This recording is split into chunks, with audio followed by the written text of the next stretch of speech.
How a family of 5 lives on $46,000 a year in Wakefield. Today we're zooming in on a story that might surprise you. A single household in Wakefield, Massachusetts, pulls its family of 5 together on just $46,000 a year. The New York Times article hones in on the day-to-day budget that lets them stay afloat in one of the highest-cost regions in the country. The piece opens by setting the scene. Wakefield sits within the greater Boston area, where housing and services are priced well above the national average.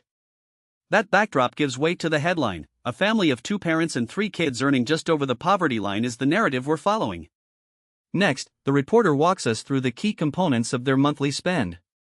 They turn to data from the family's own receipts and a few interviews. Housing typically tops the list, with the family keeping their apartment modest, part of a larger rental community that offers a more affordable price than many Boston area homes. Transportation costs are also significant. The parents rely on public transit and a modest car to move children to school and to the workplace, a strategy that cuts fuel and maintenance costs. Food, too, consumes a sizable slice. The article notes a tight budget for groceries and an emphasis on local, seasonal produce that ends up cheaper in the long run. The family tackles grocery bills by buying in bulk, using coupons, and allotting a set amount each month, an approach that the piece profiles as a masterstroke of financial discipline. Child-related costs rise steeply in any small family.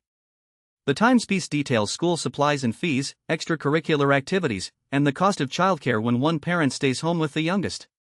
These expenses are an unavoidable part of the equation, but the family finds ways to negotiate group rates and to use community resources whenever possible. Beyond the numbers, the article spotlights a philosophy that underpins their life: living below one's means, forming a strong support network, and using every available government assistance program. The family shares that eligibility for caregiver tax credits and educational grants swooped in when they needed it, pulling them further from financial strain. The reporter also looks beyond the household to the broader Wakefield economy. A comparison with similar families in the city shows that a low-income group can manage with a tight living plan, but the costs of living can erode a family's reserves quickly.